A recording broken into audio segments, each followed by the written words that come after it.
વિદ્યાર્થીઓ, પ્રેરણા ટ્યુશન ક્લાસીસની પ્રેરણા ચેનલમાં તમારું હાર્દિક સ્વાગત છે। તો વિદ્યાર્થીઓ, આજના વિડિયોમાં આપણે સ્વાધ્યાય 1.1 નો દાખલા નંબર 8, દાખલા નંબર 9 અને દાખલા નંબર 10 ની ચર્ચા કરીશું। તો વિદ્યાર્થીઓ, આપણે સૌપ્રથમ જે દાખલા નંબર 8 છે એ શું છે એ સમજીએ અને એની ગણતરી કરીએ।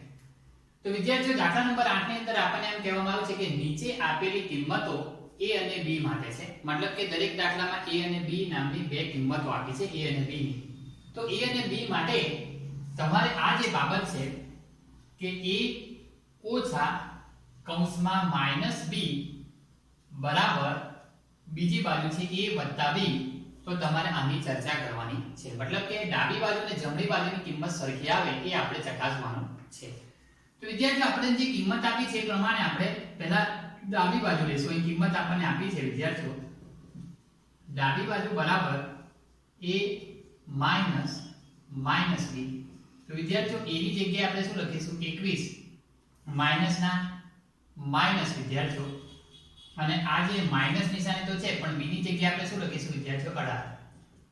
તો વિદ્યાર્થીઓ, આની તમે જો ગણતરી કરો તો વિદ્યાર્થીઓ શું થઈ જાય ખબર છે, 21 ઓછા ઓછા વત્તા 18, અને વિદ્યાર્થીઓ જ્યારે આપણે 21 માં 18 ઉમેરીશું એટલે જવાબ આવશે વિદ્યાર્થીઓ 39। એ જ રીતે હવે ડાબી બાજુ લીધા પછી આપણે જમણી બાજુ લઈએ વિદ્યાર્થીઓ, તો જમણી બાજુ બરાબર a plus b, એટલે કે a 21 છે વત્તા b એટલે તો કે 18 છે। તો વિદ્યાર્થીઓ, 21 અને 18 નો જવાબ પણ કેટલો આવશે 39। તો તમે જોઈ શકો છો વિદ્યાર્થીઓ કે ડાબી બાજુ બરાબર જમણી બાજુ, ડાબી બાજુનો જે જવાબ 39 આવ્યો, જમણી બાજુનો જવાબ પણ કેટલો આવે છે 39 આવે છે, એટલે ડાબી બાજુ બરાબર જમણી બાજુ। તો માટે આપણે જે ચકાસવાનું કીધું છે તો એ પ્રમાણે આપણે એવું લખી શકાય કે a માઈનસ b બરાબર a plus b સાચું છે, બરાબર છે। તો વિદ્યાર્થીઓ, આના માટે આપણે સાચું છે એવું કહી શકીશું। એ જ રીતે વિદ્યાર્થીઓ, બીજા નંબરનો દાખલો જોઈએ, એમાં પણ આપણે આ જ રીતે કરીશું। ડાબી બાજુ એટલે કે a minus of minus b, એટલે કે a તો છે જ 18 માઈનસ બીજા કૌંસમાં આ રીતે કામ કરીશું। તો વિદ્યાર્થીઓ, ધ્યાન રાખજો, આ જે જવાબ આપણને જે મળે છે એ છે 243 મળે છે વિદ્યાર્થીઓ, બરાબર છે। આ ડાબી બાજુનો જવાબ છે વિદ્યાર્થીઓ। એ જ રીતે આપણે જમણી બાજુનો જવાબ મેળવીએ તો જમણી બાજુમાં a વત્તા b છે, એટલે કે વિદ્યાર્થીઓ આપણે અહીંયા પહેલા લખીશું a વત્તા b। a ના સ્થાન પર 118 છે, b ના સ્થાન પર 125 છે। તો વિદ્યાર્થીઓ, આનો જવાબ પણ કેટલો આવશે 243 આવશે। બેવનો સરવાળો કરશો તો વિદ્યાર્થીઓ, અહીં થયું શું, આપણી જોડે આમ લખી શકાય કે ડાબી બાજુ બરાબર જમણી બાજુ માટે આપણે જે સૂચના આપી છે તે પ્રમાણે a માઈનસ b બરાબર a plus b આ દાખલા માટે પણ આપણે શું કહીશું, સાચું છે, મતલબ ચકાસણી બરાબર થાય છે। એ જ રીતે વિદ્યાર્થીઓ, ત્રીજા નંબરના દાખલા માટે જોઈએ તો આપણે પ્રથમ ડાબી બાજુ લઈશું। ડાબી બાજુ છે a માઈનસ b બરાબર a એટલે 75 માઈનસ b એટલે 84। તો વિદ્યાર્થીઓ, 75 વત્તા 84 થઈ જશે, અને વિદ્યાર્થીઓ 75 વત્તા જો આપણે 84 કરીશું તો આપણને જવાબ મળશે 159। આ બેવનો સરવાળો કરશો તો એ જ રીતે વિદ્યાર્થીઓ, આપણે જમણી બાજુ લઈએ, અહીંયા પણ આપણે લખી શકીશું વિદ્યાર્થીઓ 159। ચલો વિદ્યાર્થીઓ, આપણે જમણી બાજુ લઈએ, જમણી બાજુ a વત્તા b છે વિદ્યાર્થીઓ, a એટલે 75 b એટલે 84 છે વિદ્યાર્થીઓ। બેવનો સરવાળો કેટલો થશે 159। માટે આપણે એવું લખી શકાય કે ડાબી બાજુ બરાબર જમણી બાજુ, બંને કિંમત સરખી આવી છે એટલે આપણે આપણું જે રકમ જે છે a માઈનસ b બરાબર a plus b, એના માટે અહીંયા આ દાખલા માટે પણ આપણે શું કહીશું, સાચું છે। તો વિદ્યાર્થીઓ, એ જ રીતે આપણે ચોથા નંબરનો દાખલો જોઈએ। ચોથા નંબરના દાખલાની અંદર ડાબી બાજુ લખીએ છીએ વિદ્યાર્થીઓ તો કે a માઈનસ b, એટલે કે a એટલે વિદ્યાર્થીઓ 28 ઓછા b એટલે -11, એટલે 28 વત્તા 11। વિદ્યાર્થીઓ, 28 વત્તા 11 કરીએ તો એનો જવાબ શું આવશે 39। આ કૌંસ ખોલે ને એટલે ઓછા ઓછા શું થઈ જાય વિદ્યાર્થીઓ, વત્તા થઈ જાય, બરાબર છે। તો આ આપણે અગાઉના દાખલા પણ કરેલું છે એટલે આપણે વારંવાર હવે એની ચર્ચા કરતા નથી। વિદ્યાર્થીઓ હવે જમણી બાજુ આપણે લઈએ. જમણી બાજુ આપણને કીધું છે a + b એટલે કે 28 + 11 એ પણ કેટલા મળ્યા છે 39. તો વિદ્યાર્થીઓ અહીં તમે જોઈ શકો છો બંનેનો જવાબ આપણને ડાબી અને જમણી બાજુનો સરખો મળે છે. એટલે ડાબી બાજુ બરાબર જમણી બાજુ, મતલબ કે જે આપણને ચકાસણી કરવાનું જે કહ્યું હતું a - b બરાબર a + b સાચું છે. તો તમે આ બાબતને ધ્યાનથી જોઈ શકો છો અને નક્કી કરી શકો છો. હવે વિદ્યાર્થીઓ આપણે આગળ જે દાખલા નંબર 9 ની ચર્ચા કરીએ. દાખલા નંબર 9 ની સૂચના આવી છે કે વાક્યને સાચું બનાવવા માટે ખાનામાં ગ્રેટર ધેન, લેસ ધેન અને ઇક્વલ ટુ ચિહ્નનો ઉપયોગ કરો. મતલબ કે આપણે યોગ્ય નિશાની અહીંયા વાપરવાની છે. તો વિદ્યાર્થીઓ આપણે ધ્યાનથી જોઈએ કે કેવી રીતે આ નિશાની વપરાય છે. તો ધ્યાન રાખજો વિદ્યાર્થીઓ, અહીંયા કેવી રીતે કામ થાય છે. તો એ જે છે બરાબર છે, એમાં આપણને રકમ આ રીતે આપી છે કે -8 + -4 અને જમણી બાજુ આપણને આપ્યું છે -8 - -4. તો આ બેમાંથી લેસ ધેન, ગ્રેટર ધેન અને ઇક્વલ ટુ આ ત્રણ સંખ્યામાંથી આ ખાનામાં કઈ નિશાની મુકાશે એ આપણે જોવાનું છે. તો વિદ્યાર્થીઓ આપણે શું કરવું પડે કે સૌપ્રથમ જે આ ડાબી બાજુનો ખાનાની ડાબી બાજુનો ભાગ છે એનું સાદુરૂપ આપવું પડે અને ખાનાની જમણી બાજુનો ભાગ છે એનું સાદુરૂપ આપવું પડે. અને પછી આપણને ખ્યાલ આવશે કે કઈ સંખ્યા મોટી છે અને કઈ સંખ્યા નાની છે. મતલબ કે આપણે લેસ ધેન મૂકી શકીએ, ગ્રેટર ધેન મૂકી શકીએ કે ઇક્વલ ટુ મૂકી શકીએ એની આપણને જાણકારી મળશે.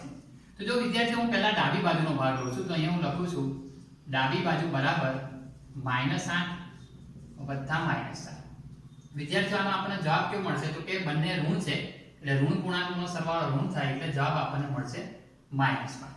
એ જ રીતે વિદ્યાર્થીઓ આપણે જમણી બાજુનો જે ભાગ છે એની આપણે સાદુરૂપ આપીએ. તો વિદ્યાર્થીઓ આ કૌંસ ખોલીશું એટલે -8 તો છે, પણ વિદ્યાર્થીઓ આ કૌંસ ખોલી નાખીએ તો ઓછા ઓછા શું થઈ જશે? +4. એટલે 8 માંથી 4 જાય વિદ્યાર્થીઓ તો 4 આવે. મોટી સંખ્યા ઓછા છે એટલે ઓછા. ધ્યાન રાખો વિદ્યાર્થીઓ, આપણે આ નિશાનીની તુલના કરી છે ઓછા ઓછા વત્તા. આનો ખાલી કૌંસ ખોલ્યો છે એટલે -8 ઓછા ઓછા વત્તા 4. હવે આ બેની સરવાળો બાદબાકીની પ્રક્રિયા થાય એટલે -4 જવાબ આવે. તો વિદ્યાર્થીઓ તમે એ જોઈ શકો છો કે ડાબી બાજુ અને જમણી બાજુ જે આપણને જે આંક મળ્યા છે એ આ રીતે છે. આ બાજુ -12 છે જે ડાબી બાજુ છે અને આ બાજુ છે એ જમણી બાજુ -4 મળ્યા છે. તમે જોઈ શકશો સંખ્યા રેખા ઉપર -4 એ જમણી બાજુ હોય -12 કરતા. તો વિદ્યાર્થીઓ -4 મોટા કહેવાય એટલે આપણે આ નિશાનીને લેસ ધેન કરવી પડશે. અને એ જ રીતે આપણી જે માગેલી રકમ છે એમાં જો આપણે લખવું હોય તો વિદ્યાર્થીઓ આપણે આ રીતે લખી શકીએ કે -8 વત્તા -4 અને આ બાજુ -8 ઓછા -4. તો આ નિશાની આમ આવશે એટલે આપણે અહીંયા લેસ ધેન ની નિશાની મૂકવી પડશે. એ જ રીતે વિદ્યાર્થીઓ એના પછીનો જે દાખલો છે એને આપણે જોઈએ. તો વિદ્યાર્થીઓ અહીંયા પણ આપણે ડાબી બાજુના ભાગનો પહેલા ઉકેલ લાવવો પડશે. તો ડાબી બાજુનો ભાગ શું થાય છે એને ધ્યાનથી જોઈએ. તો અહીંયા આપણે જોઈએ -3 વત્તા 7 ઓછા કૌંસ ખોલ નાખું છું વિદ્યાર્થીઓ 19. આ બંને જે ઓછા ઓછા છે એ બેનો આપણે પહેલા સરવાળો કરી નાખીએ વિદ્યાર્થીઓ. તો આ 7 એવા જેવા રાખીએ છીએ અને 19 માં જો આપણે 3 ઉમેરીએ તો વિદ્યાર્થીઓ કેટલા થશે? 21. અને ઓછા છે મોટી સંખ્યા એટલે ઓછા આવશે. વિદ્યાર્થીઓ આ જ્યારે તમે બાદબાકી કરશો એટલે 21 માંથી જ્યારે તમે 7 કાઢો બરાબર છે તો વિદ્યાર્થીઓ જવાબ શું આવશે તમે જાણી શકશો કે 7 કાઢશો એટલે 19 ને 3 22 થાય. અને તમે જ્યારે આની બાદબાકી કરશો એટલે વિદ્યાર્થીઓ તમને મળશે -15. કેટલા મળશે? -15. એ જ રીતે વિદ્યાર્થીઓ આપણે જમણી બાજુ જઈએ તો વિદ્યાર્થીઓ જમણી બાજુની જો વાત કરીએ તો 15 ઓછા 8 વત્તા ઓછા 9 છે. આને આપણે સાદુરૂપ લાવીએ વિદ્યાર્થીઓ તો 15 માંથી 8 કાઢી નાખીએ. તો જો 15 માંથી 8 કાઢીએ વિદ્યાર્થીઓ તો જવાબ શું આવશે? 7. અને આ વત્તા ઓછા 9 તો અહીંયા વિદ્યાર્થીઓ તમને જવાબ મળશે માઈનસ. બરાબર છે? તો તમે જોઈ શકશો વિદ્યાર્થીઓ કે જમણી બાજુનો તમને જે જવાબ મળે છે એ -15 છે અને જે ડાબી બાજુનો તમને જે જવાબ મળે છે એ -2 છે. તો તમે જોઈ શકશો હવે કે -15 એ સંખ્યા રેખા પર ડાબી બાજુ હોય, -2 એ જમણી બાજુ હોય, મતલબ -2 મોટા કહેવાશે. તો આપણે આ નિશાની કરવી પડશે. એનો મતલબ કે અહીંયા જે ડાબી બાજુનો ભાગ છે અને જમણી બાજુનો ભાગ છે એમાં આપણે લેસ ધેનની નિશાની કરવી પડશે. બરાબર છે વિદ્યાર્થીઓ? તો તમારે આનો સીધો ઉકેલ તો નહીં મળે, આપણે એની ગણતરી કરવી પડશે અને પછી ડાબી અને જમણી બાજુની તુલના કરાય કે કઈ બાજુ મોટી છે કે પછી બરાબર છે. ચલો વિદ્યાર્થીઓ, હવે એ જ રીતે આપણે સી ભાગમાં જોઈએ. સી નંબરનો દાખલો આપણને જે આપ્યો છે એમાં આપણે ડાબી બાજુનો ઉકેલ લાવીએ તો 23 ઓછા 41 વત્તા 11. વિદ્યાર્થીઓ ધ્યાન રાખજો, આનો જે આપણે સરવાળો કરીશું તો પહેલા જે વત્તા છે એનો સરવાળો કરીએ. તો વિદ્યાર્થીઓ જોઈ શકશો કે જ્યારે ઉમેરો કરીશ એટલે 24 24 ને 10 34 થઈ જશે વિદ્યાર્થીઓ. 34 ઓછા 41 અને વિદ્યાર્થીઓ 6 ને 1 7 એટલે કે જવાબ આવશે -7. બરાબર છે. એ જ રીતે વિદ્યાર્થીઓ આગળ વધી જમણી બાજુના ભાગમાં જઈએ આપણે. તો જમણી બાજુનો જે ભાગ છે એમાં 23 ઓછા 41 ઓછા 11 છે. મતલબ કે આ જે બાદબાકી છે એ તો કેવી થવાની છે? 41 માંથી 23 આપણે જે બાદ કરવાના છે વિદ્યાર્થીઓ, તો અહીંયા પહેલા આપણે આ બે ઋણ સંખ્યા છે એનો સરવાળો કરીશું. તો 23 એવા ને એવા રહેશે. આ બેનો સરવાળો કરીએ તો વિદ્યાર્થીઓ અહીંયા થશે 42 42 ને 10 53. અને જ્યારે આપણે એની બાદબાકી કરીશું, બરાબર છે, તો વિદ્યાર્થીઓ આપણને જે જવાબ છે એ 23 છે, 41 છે અને 11 છે. તો 42 43 ને 10 52 થાય છે. 52 થાય. અને જ્યારે આપણે આની બાદબાકી કરીશું તો વિદ્યાર્થીઓ આપણને એનો જવાબ છે એ -29 મળશે. કેટલો મળશે? -29. સાથે એની બાદબાકીનો જવાબ આપણને -29 મળશે. બરાબર છે. એટલે 29 મળે પણ મોટી સંખ્યા વિદ્યાર્થીઓ શું છે?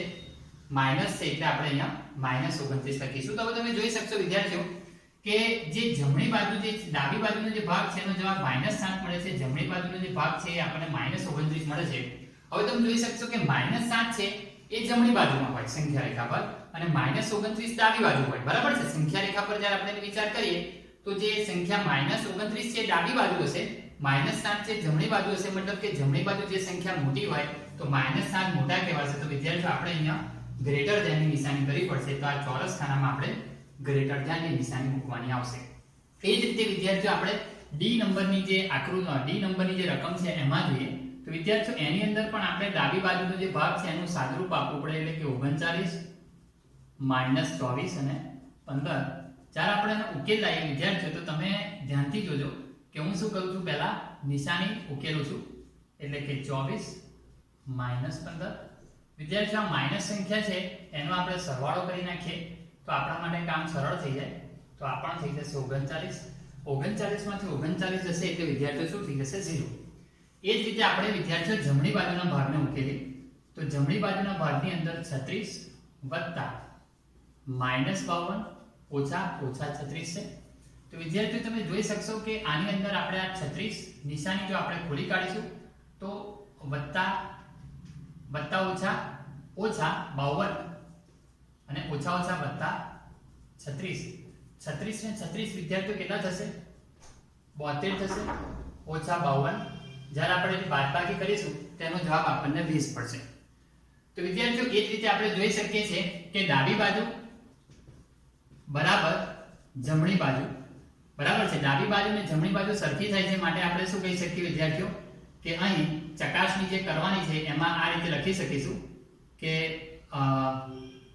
જે ગ્રેટર ધેન વિદ્યાર્થીઓ નિશાની આપણે મૂકવાની છે અહીંયા આગળ. તો 0 અને જે 20 છે એમાં જોઈ શકશો 20 એ જમણી બાજુ આવે મોટા કહેવાય એટલે આપણે અહીંયા લેસ ધેન ની નિશાની મૂકવી પડશે. તો વિદ્યાર્થીઓ બહુ સરળ વસ્તુ હોય છે જેને આપણે અહીંયા આગળ જોવાની હોય છે. હવે વિદ્યાર્થીઓ એ જ રીતે આપણે ડાબી બાજુના ભાગ પર જઈશું. બરાબર છે. ઈ દાખલાની અંદર તો તમે જોઈ શકશો કે જે રકમ આપી છે એ રકમની અંદર આપણે એનું સાદુરૂપ આપવું પડે વિદ્યાર્થીઓ. અને સાદુરૂપની અંદર આપણને કેટલો જવાબ મળશે તો એ જોઈએ. -231 તો છે વિદ્યાર્થીઓનો સરવાળો કરીએ તો 80 ને 50 વિદ્યાર્થીઓ 130 થાય. જ્યારે તમે આની બાદબાકી કરશો વિદ્યાર્થીઓ એટલે તમને જવાબ મળશે -101. ધ્યાન રાખજો. હવે એ જ રીતે આપણે જમણી બાજુ લઈએ વિદ્યાર્થીઓ તો જમણી બાજુનો જે જવાબ છે એ આપણને આ રીતે મળશે. બરાબર છે. ચલો તો વિદ્યાર્થીઓ અહીંયા આપણે એની બાદબાકી કરીશું અને સરવાળો પણ કરીશું. આ બેનો જો આપણે સરવાળો કરીએ તો 160 થશે. 160 ને જો 80 મૂકીએ તો 16 ને 8 24 એટલે 240 થાય વિદ્યાર્થીઓ. અને આની જો આપણે બાદબાકી કરવી પડે તો બાદબાકીનો જવાબ આપણને મળશે 159. પણ મોટી સંખ્યા ઓછા છે એટલે ઓછામાં મળશે. તો વિદ્યાર્થીઓ અહીં તમે જોઈ શકશો કે જે આપણે ડાબી બાજુ છે એનો જવાબ 101 મળે છે અને જે જમણી બાજુ છે એનો જવાબ આપણને 159 મળે છે. તો તમે જોઈ શકશો કે આ બેમાંથી તમે જોઈ શકો કે 101 એ જમણી બાજુ દેખાય અને 159 છે ડાબી બાજુ સંખ્યા રેખા પર હોય. તો સંખ્યા રેખા પરની જો આપણે વિચારણા કરીએ તો આપણને ખ્યાલ આવી જાય કે જમણી બાજુ 101 હશે, માટે આ સંખ્યા મોટી હશે, એટલે આપણે અહીંયા ગ્રેટર ધેનની નિશાની કરવી પડશે. તો વિદ્યાર્થીઓ તમે જોયું કે આપણે દાખલા નંબર 8 અને દાખલા નંબર 9 ની અંદર જે સિચ્યુએશન આપી છે એને આપણે કેવી રીતે ગણી શકીએ છીએ. તો વિદ્યાર્થીઓ હવે આપણે દાખલા નંબર 10 જોઈશું.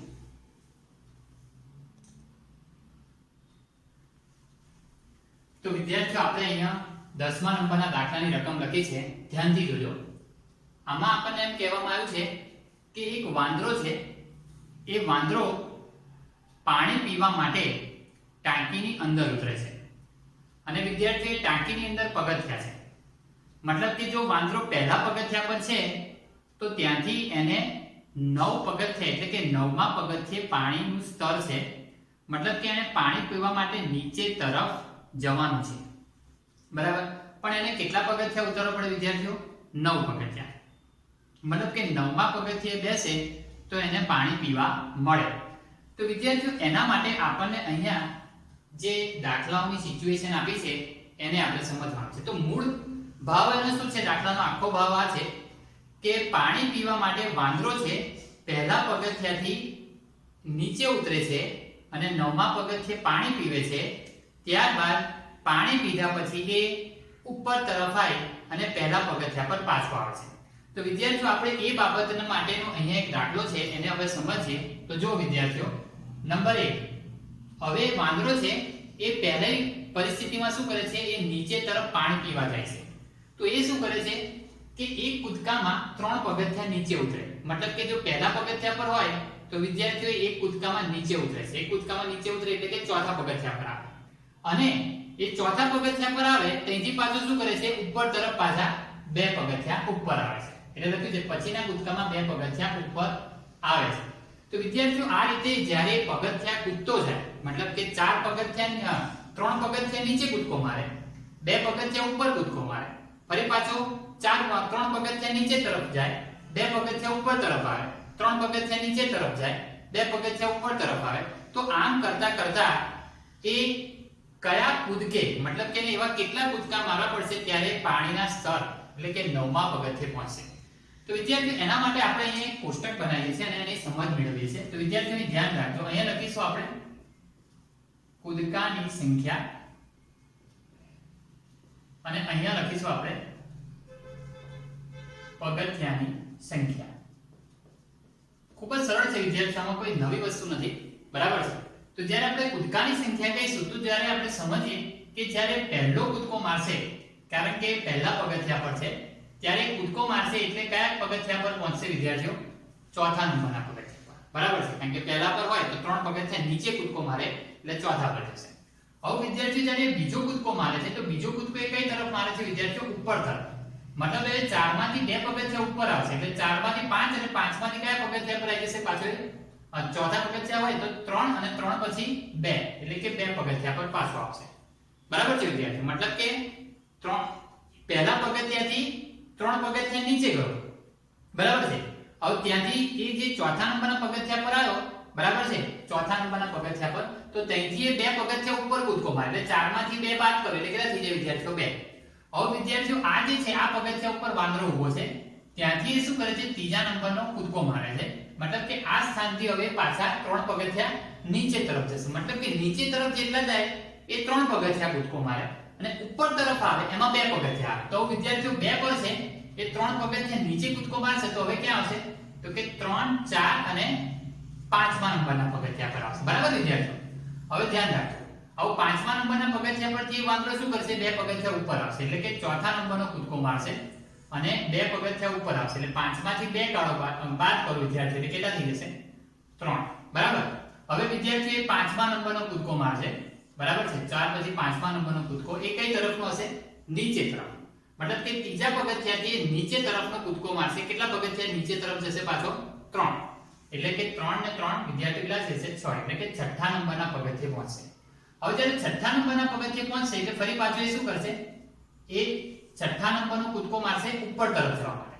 ઉપર તરફ જવા માંગશે એટલે અહીંયા હવે કયા નંબરના પગથિયા પર પહોંચશે? ચોથા નંબરના પગથિયા પર.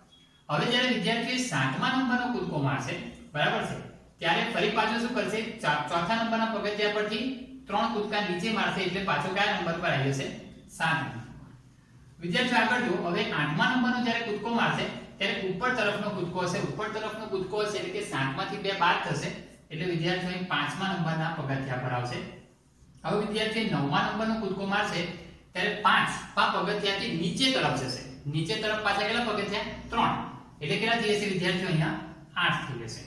હવે જ્યારે 8મા પગથિયા આવશે ત્યારે ઉપર તરફનો 10મો કૂદકો મારશે અને વિદ્યાર્થી કયા નંબર પર આવશે? 6 પર આવશે. હવે જ્યારે છઠ્ઠા પગથિયા આવશે ત્યારે 11મા નંબરનો કૂદકો નીચે તરફનો મારશે અને 6 ને 3 વિદ્યાર્થીઓ કેટલા થઈ જશે? 9. મતલબ કે 9મા પગથિયે પહોંચી ગયો. મતલબ કે જ્યારે 9મા પગથિયે પહોંચશે, બરાબર છે, ત્યારે પાણીના સ્તર સુધી પહોંચ્યો હશે. તો તમને એવું થશે કે આવું કેમ કરતો હશે? વિદ્યાર્થીઓ વાંદરો છે, એ તો એ જ કરવાનો, રમત કર્યા કરવાનો છે.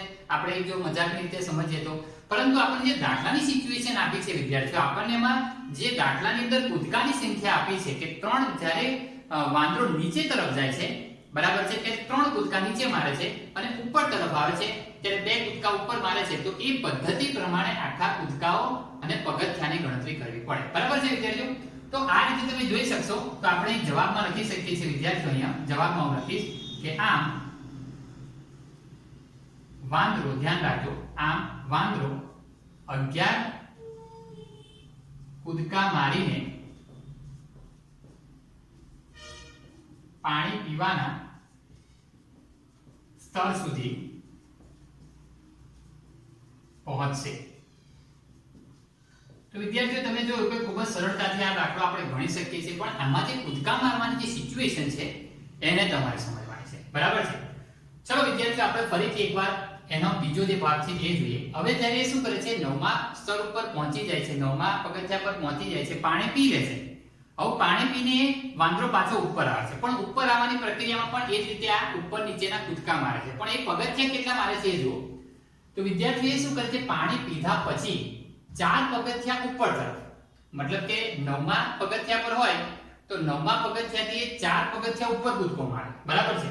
બરાબર છે. અને ત્યાંથી જે પગથિયા પર આવે ત્યાંથી એ શું કરે છે? પાછો 2 પગથિયા નીચે કૂદકો મારે. તો વિદ્યાર્થીઓ હવે આ રીતે ઉપર તરફના 4 પગથિયા કૂદકો વાગે અને નીચે તરફના 2 પગથિયા કૂદકો વાગે, એ રીતે શું કરે છે? કુદાકૂદ કર્યા કરે છે. અને આપણે એ જોવાનું છે તો એ કયા કૂદકા કે કયાનો કૂદકો એવો હશે કે ત્યારે એ ટોચ ઉપર એટલે કે પહેલા પગથિયા ઉપર પહોંચ્યો હશે. તો વિદ્યાર્થીઓ અહીંયા જેવો કોષ્ટક બનાવે છે એ રીતે આપણે અહીંયા લખીશું. અહીંયા લખીશું આપણે કૂદકો અને અહીંયા લખીશું પગથિયા. પગથિયાનો નંબર કે કૂદકાનો નંબર તમે લખશો તો પણ ચાલશે, સંખ્યા લખશો તો પણ ચાલશે. વિદ્યાર્થીઓ જો પહેલા નંબરનો જે કૂદકો છે એ 9મા પગથિયાથી મારશે. મતલબ કે 9મા પગથિયા પર પાણી એને પીધું, ત્યાંથી એને કૂદકો મારે એટલે 4 પગથિયા ઉપર આવ્યો. 9માંથી 4 કાઢે એટલે વિદ્યાર્થી કેટલા આવશે? 5. ઉપર તરફનો કૂદકો છે. હવે જ્યારે 5મા પગથિયા આવશે એટલે બીજો કૂદકો મારશે, પણ કઈ તરફનો હશે? નીચે તરફ. પણ નીચે તરફ કેટલા કૂદકા વાગે? કેટલા પગથિયાના કૂદકા વાગવાના છે? 2. તો વિદ્યાર્થીઓ અહીંયાથી 2 પગથિયા નીચે જશે એટલે કેટલા જશે? હવે 7 ઉપર આવશે. 7મા પગથિયેથી ત્રીજો કૂદકો મારશે ઉપર તરફ, 4 પગથિયા. તો વિદ્યાર્થીઓ હવે જ્યારે ત્રીજા નંબર પરથી ત્રીજા નંબરનો કૂદકો મારશે ત્યારે 7મા પગથિયાથી ઉપર જશે એટલે કેટલા નંબર પર આવી જશે? પાછો 3 પર આવી જશે. બરાબર છે વિદ્યાર્થીઓ? હવે ત્રીજા નંબરના પગથિયા પર આવશે એટલે ચોથા નંબરનો કૂદકો મારશે. ચોથા નંબરનો કૂદકો કઈ બાજુનો હશે? નીચે તરફનો હશે. નીચે તરફનું આવે એટલે કેટલા થઈ જશે વિદ્યાર્થીઓ? 2 પગથિયા નીચે એટલે 3 ને 2 5 થઈ જશે. જ્યારે 5મા પગથિયા આવશે વિદ્યાર્થીઓ ત્યારે 5મા નંબરનો કૂદકો મારશે, મતલબ કે 5મા પગથિયેથી 4 કૂદકા ઉપર મારે એટલે વિદ્યાર્થીઓ હવે શેની પર આવી જાય? પહેલા નંબરના પગથિયા પર આવી જાય. તો વિદ્યાર્થીઓ આ રીતે તમે અહીંયા લખી શકશો આ વિધાનની અંદર કે આમ પાણી પીધા પછી વાંદરો, ધ્યાન રાખજો, 5 કૂદકે ટોચ ઉપર પહોંચશે. બરાબર છે વિદ્યાર્થીઓ? તો બહુ સરળતાથી છે આ દાખલાઓની સિચ્યુએશન. તમને હું જુઓ કે આ બહુ અઘરું લાગે છે, પણ અઘરું છે નહીં. ખાલી આપણે સમજવાનું છે કે આપણે પોતે એક વાસ્તવમાં એક વાંદરા બની જવાનું છે અને આકૃતિમાં જે સિચ્યુએશન આપી છે એ પ્રમાણે આપણે કૂદવાનું છે. તો આપણને જલ્દી ખબર પડે. અને વિદ્યાર્થી જો તમારી ઘરે સીડી હોય તો તમે સીડીને આ રીતે નંબર આપી દો, બરાબર છે, અને આમાં જે કીધું છે એ રીતે તમે નોટ લઈ અને જમ્પ કરતા જાઓ, બરાબર છે, સીડી પર ચાલતા જાઓ તો તમને તરત ખબર પડી જશે કે આ જે દાખલો છે ખૂબ જ સરળતાથી આપણે ગણી શકીએ છીએ, પ્રેક્ટિકલી પણ આપણે કરી શકીએ છીએ, બરાબર।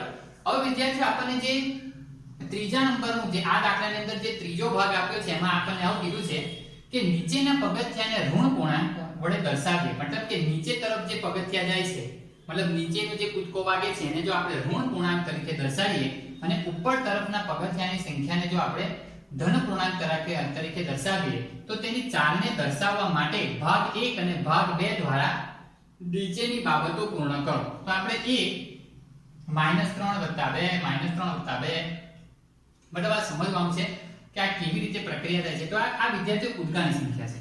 -3 એટલે માઈનસ એટલે નીચે તરફની દિશા, મતલબ કે 3 કૂદકા નીચે મારે છે, +2 એટલે 2 કૂદકા ઉપર આવે છે। તો આ સિચ્યુએશનમાં જવાબ -8 આવે છે, બરાબર છે। એ જ રીતે વિદ્યાર્થીઓ નીચેથી જ્યારે ઉપર આવે છે પાણી પીને તો એ બી સિચ્યુએશન છે, મતલબ કે આ કોષ્ટકની વાત છે વિદ્યાર્થીઓ। તે વખતે આપણને એમ કીધું છે કે 4 પગથિયા ઉપર કૂદકો મારે એટલે કે વત્તા અને 2 પગથિયા નીચે તરફ કૂદકો મારે એટલે -2, એવી સિચ્યુએશનમાં જવાબ 8 મળે છે। તો આપણે એ સમજવાનું છે કે એ રકમના પગથિયા -8 નીચે જવાનું દર્શાવે છે તો બી રકમના પગથિયા શું દર્શાવે છે। તો વિદ્યાર્થી એના માટે આપણે અહીંયા જે કોષ્ટક છે તમને અહીંયા મૂક્યો છે ત્રીજા નંબરના ભાગ માટે। તો આ જે છે એ પહેલા નંબરના દાખલા પહેલા નંબરની સિચ્યુએશન માટે છે, આ જે છે એ બીજા નંબરની સિચ્યુએશન માટે છે, આ જે છે વિદ્યાર્થીઓ આ બે કોષ્ટક છે એ ત્રીજા નંબરની સિચ્યુએશન માટે છે। તો ત્રીજા નંબરની સિચ્યુએશનમાં આપણને એવું કીધું છે કે નીચે તરફ જે કૂદકો વાગે એને આપણે ઋણ કહેવાનું અને ઉપર તરફ જે કૂદકો વાગે એને આપણે ધન કહેવાનું, બરાબર છે। તો વિદ્યાર્થીઓ આની અંદર બહુ સરળ વસ્તુ છે, આપણે જાણીએ છીએ કે વાંદરો નીચે તરફ કેટલા કૂદકા મારે છે 3 અને ઉપર તરફ કેટલા કૂદકા મારે છે 2 આ સિચ્યુએશનની અંદર। તો વિદ્યાર્થીઓ અહીંયાથી જ્યારે પહેલા કૂદકાની સિચ્યુએશન જોઈએ તો પહેલા કૂદકો છે એ નીચે તરફ પાણી પીવા જાય છે, નીચે તરફ છે અને નીચે તરફનો વિદ્યાર્થી શું આવશે -3 અને બીજા કૂદકાની અંદર ઉપર તરફ આવશે એટલે ઉપર તરફ કેટલા નંબરનો કૂદકો આવે છે તો કે 2। એ જ રીતે ત્રીજા નંબર પર -3 2 -3 2 -3 2 -3 2 અને 11 નંબરનો કૂદકો વિદ્યાર્થીઓ નીચે તરફનો હતો એટલે કે -3 થશે, બરાબર છે। તો વિદ્યાર્થીઓ આ રીતે જો આપણે પગથિયાની સંખ્યા ગણીએ, પગથિયાની સંખ્યા બરાબર ધ્યાનથી જોજો વિદ્યાર્થીઓ, તો આપણે આ બધાનો સરવાળો કરવો પડે। તો વિદ્યાર્થીઓ આ રીતે થશે 1 -3 2 -3 2 -3 2 -3 2 -3 2 કુલ 11 થવા જોઈએ વિદ્યાર્થીઓ 1 2 3 4 5 6 7 8 9 10 બરાબર છે ને। અહીંયા ફરીથી એક લખી દઉં છું માઈનસ। તો વિદ્યાર્થીઓ આ બધાનો આપણે સરવાળો કરીએ તો -3 કેટલી વખત આવે છે જોઈએ 1 2 3 4 5 6 બરાબર, એટલે 6 તરી 18 એટલે કે -18 અને 2 કેટલી વખત આવે છે વિદ્યાર્થીઓ 5 વખત એટલે 10 થશે અને આનો જવાબ કરશો તો -8 થશે, જે આપણને અહીંયા આપ્યું હતું। જો -3 + 2 -3 + 2 બધાની ડોટેડ લાઈન હતી, ડોટેડ લાઈનનો મતલબ વિદ્યાર્થીઓ આપણે એ કામ આપણી જાતે કરવાનું હતું તો મેં અહીંયા તમને બતાવ્યું કે આ બધાનો આ રીતે કૂદકાઓ જે છે નીચે તરફના કૂદકાને આપણે ઋણ ગણીએ, ઉપરના કૂદકાને આપણે ધન ગણીએ તો એ સિચ્યુએશનનો જવાબ -8 આવે છે, બરાબર। હવે આપણે બી ની ગણતરી કરીએ, બી ની અંદર કેવો જવાબ આવે છે તો વિદ્યાર્થીઓ બી એટલે કે હવે પાણી પીને વાંદરો ઉપર તરફ આવે છે, ત્યારે ઉપર તરફ આવે તો પહેલો કૂદકો એ 4 પગથિયા ઉપર તરફના કૂદકાને આપણે શું સમજવાનું છે ધન કહેવાનું છે। તો વિદ્યાર્થીઓ 4 લખીશું, પછી એ શું કરે છે અહીં રકમમાં આપ્યું છે એ પ્રમાણે 2 પગથિયા નીચે કૂદકો મારે છે, એટલે વિદ્યાર્થીઓ આપણે નીચે તરફ જાય એટલે એને -2 ફરી 4 પગથિયા ઉપર કૂદકો પછી 2 પગથિયા નીચે પછી 4 પગથિયા ઉપર। આ સિચ્યુએશનની અંદર આપણે જોઈએ તો પગથિયાની સંખ્યા ની જો ગણતરી કરીએ તો 4 + -2 4 + -2 + 4 1 2 3 4 એટલે કે 4 3 વખત છે એટલે 4 તરી 12 વિદ્યાર્થીઓ અને 2 છે 2 વખત છે એટલે અહીંયા આપણે -4 લખીશું વિદ્યાર્થીઓ એટલે કે 12 - 4 તો જવાબ આપણને શું મળશે અહીંયા 8। તમે જોઈ શકશો અહીંયા જવાબ આપણને મળે છે -8, અહીંયા જવાબ મળે છે 8 અને આની સિચ્યુએશનમાં આપણને જો અહીંયા જવાબમાં શું કીધેલું 8। તો આ વસ્તુ આપણે અહીંયા બતાવવાની હતી, તો એ બાકીના પદ નતા તો આપણે સાબિત કરીને બતાવ્યું કે 8 આવે છે. હવે આપણે આ જવાબ લખીએ વિદ્યાર્થીઓ. અહીંયા જે લખ્યું છે રકમમાં -8 એ નીચે તરફ જવા દર્શાવે છે, તો રકમમાં 8 શું દર્શાવે છે? બરાબર છે. તો વિદ્યાર્થીઓ માઈનસ એટલે નીચે તરફ જવાની દિશા. પગથિયા તો હંમેશા ધન સંખ્યામાં હોય. આપણે એમ કે એક પગથિયું ચડ્યું કે એક પગથિયું ઉતર્યું, તો ચડ્યો અને ઉતર્યો શબ્દ આપણે જો ગણિતમાં ના લખવું હોય તો આપણે એના માટે પ્લસ અને માઈનસ નિશાની મૂકવી પડે. બરાબર છે. પ્લસ નિશાની મતલબ ચઢવું, માઈનસ નિશાની મતલબ ઉતરવું. તો અહીંયા આગળ વસ્તુ આપણે એ જ સમજવાની છે, એનો જવાબ આપણે આ રીતે લખીશું કે અહીં -8 એ નીચે જવા માટે 8 પગથિયા ઉતરે છે તેમ દર્શાવે છે. તે જ રીતે 8 એ ઉપર પહોંચવા માટે પગથિયા ચઢે છે તેમ